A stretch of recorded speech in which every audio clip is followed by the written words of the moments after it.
Güney Kürdistan'da yapılan bağımsızlık referandumun hemen ardından resmi olmayan sonuçların açıklamasıyla birlikte halk sokağa döküldü. Şu anda Erbil'de kutlamalar devam ediyor.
بۆ ریفراندۆمێ ئینشاڵڵا سەرکەوتنی بەدەست دێنین بۆ سەربەخۆیی کوردستان ئینشاڵڵا. ئەمڕۆ ڕۆژەشی زۆر خۆشە، ڕۆژەشی کوردیە لە شاری هەولێر لە هەموو پارێزگاکان خۆشیە، هیوادارین داکە شەهید هیچکە خەمێ نەخوا گەیشتنە ڕۆژی ئازادی گەلی کووردە. ئەوڕۆکە زۆر زۆر زۆر زۆر دڵخۆشم بەوەی کە کوردستانێکی ئازاد دەبینم و وەکو گەنجێکی ئەو کوردستانە چوومە سەر سندوقەکانی دەنگدان و بە هەر دەپەنجەی خۆم مۆرم کردێ بۆ کوردستان و ئامادەمە بەخینی خۆم بەشداری بکەم لە کوردستان هەر شتێک بیتن و لە کوردستان یەکەم کەس ئامادەمە خینی خۆم بڕژێنم لە کوردستان وەکو گەنجێکی ئەو وڵاتە و هەزار جار بەڵێ بەڵێ بەڵێ بۆ سەربەخۆی کوردستان بەڵێ. دەستەکانتان خۆش بی بە خێر بن سەرچاو. هەموو مانگ دەنگمان ناوە بە بەڵێ و ئینشاڵڵا سەربەخۆشە بین و بای بای عێراق. هەر بژی کاک مەزۆد و سەربەرزی بۆ کاک مەزۆد. ئەڵێ ئومێدەوارین کوردستان سەربەخۆ بی. هەرچی ناخۆشێ لە بیریکەین ڕۆژە خۆشەکان بە چاوی خۆمان ببینین دەستخۆشی بۆ هەموو گەلی کوردیش دەکەم ئینشاڵڵا سەرکەوتوو بین.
gelekî zor spaskin milletê Kurda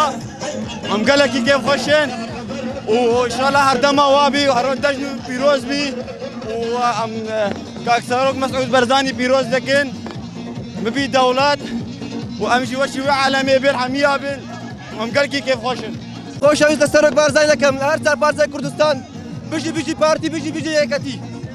دەستخۆشی لە مەسعود بارزانی دەکەم بۆ سەربەخۆی کوردستان بە عەبادی بۆ خۆی هەبڵێتن نابێت بە دەوڵات هەدەبێت بە دەوڵات ئینشاءالله بژی پێشمەرگە بژی یەکێتی بژی بارزانی دۆک پێشمەرگەیەک ئەوجا ئاسوودان دەگمدا بەبەڵێ پیرۆزبای لەدا شەیدان لە برا پێشمەرگەکان لە خوێنی شەیدان پیرۆزبای لە سەرۆک بارزانی دەکەم ساتە ماز دەکەم ساتە ماز دەکەم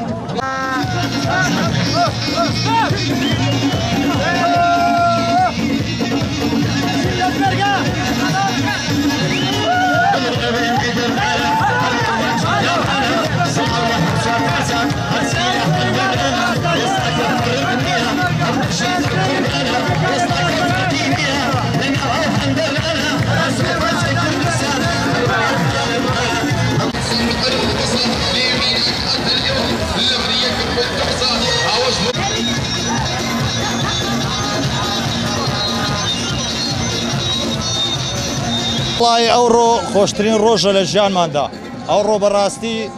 یعنی ڕۆژێکە ناتوانین تعبیری خۆشیەکانی خۆمان بکەین بە هیچ نەوعەچی یعنی چەندین ساڵە ئێمە چاوەڕوانی ئەو ڕۆژەین ئەو کاتین کەوا لە بۆ گەلەکەمان ئەو بڕیارە دەربکرێ